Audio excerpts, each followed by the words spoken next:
Hello friends, आज हम process state के बारे में आगे पढ़ेंगे। आई होप आपने मेरी प्रीवियस वीडियो को अच्छे से देखा है। अगर नहीं देखा है तो प्लीज़ उसको सबसे पहले देख लेना, वरना आपको ये समझ में नहीं आएगा। तो आज हम पढ़ेंगे टर्मिनेट कैसे होता है। देखिए, अगर किसी प्रोसेस का इनपुट आउटपुट ऑपरेशन नहीं होता तब वो अपना काम खत्म करके रन स्टेट से टर्मिनेट स्टेट में चली जाती है।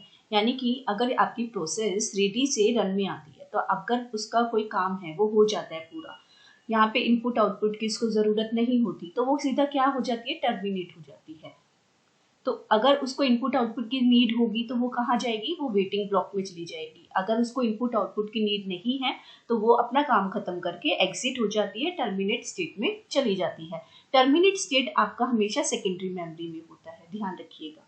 ठीक है, आई होप आपको इतना समझ में आ गया होगा।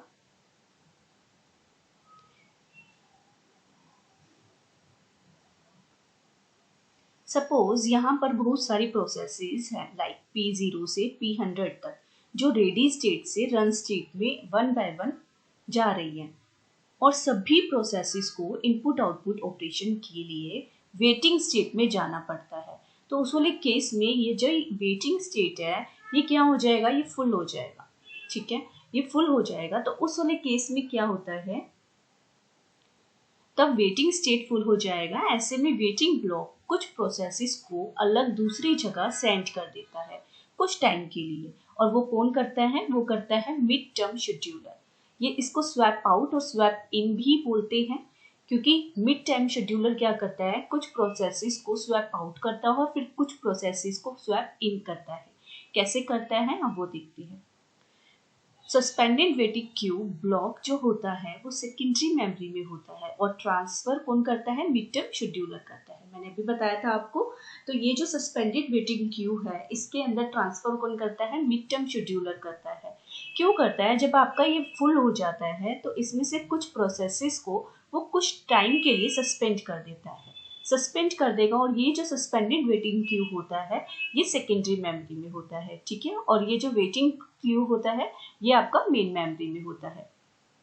तो जब यहाँ पर वेटिंग क्यू में कुछ प्रोसेसेस होती रहती है, जब वो रेडी क्यू में चली जाती है अपना इनपुट आउटपुट का ऑपरेशन कंप्लीट करके, तो मिड टर्म शेड्यूलर क्या करता है, उन्हें स्वैप इन कर देता है, दोबारा से यहाँ ले आता है। तो इस तरीके से मिड टर्म शेड्यूलर अपना स्वैप आउट और स्वैप इन करता है प्रोसेसेस को। आई होप आपको इतना समझ में आ गया होगा। रिमेंबर, वेटिंग ब्लॉक हमेशा मेन मेमोरी में होता है और सस्पेंडेड वेटिंग ब्लॉक हमेशा सेकेंडरी मेमोरी में होता है।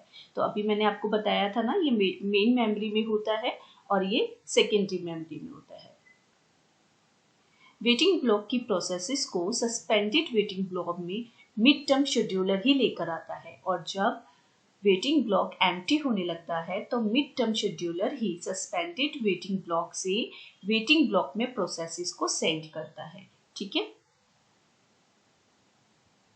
सिमिलरली जब रेडी क्यू भी प्रोसेसेस से फुल हो जाती है तब मिड टर्म शेड्यूलर ही रेडी क्यू से प्रोसेसेस को सस्पेंडेड रेडी क्यू में ट्रांसफर कर देता है कुछ टाइम के लिए। जैसे इस यहाँ पर होता है ऐसे ही यहाँ पर भी होता है। जब आपका रेडी क्यू फुल हो जाता है तो मिड टर्म शेड्यूलर क्या करता है, कुछ प्रोसेसेस को सस्पेंडेड रेडी क्यू में सेंड कर देता है कुछ टाइम के लिए, और ये भी आपका सेकेंडरी मेमोरी में होता है, और जो रेडी क्यू होता है वो आपका मेन मेमोरी में होता है। आई होप आपको इतना समझ में आ गया होगा। जब रेडी क्यू एम्प्टी होने लगता है तब मिड टर्म शेड्यूलर ही सस्पेंडेड रेडी क्यू को से प्रोसेसेस को रेडी क्यू में सेंड कर देता है। यहाँ भी सस्पेंडेड रेडी क्यू हमेशा सेकेंडरी मेमोरी में और रेडी क्यू हमेशा मेन मेमोरी में ही होता है। ठीक है, नेक्स्ट वाली वीडियो में हम आगे पढ़ेंगे प्रीएम्पशन के बारे में।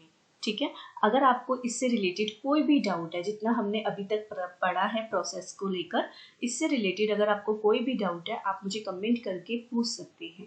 Thank you.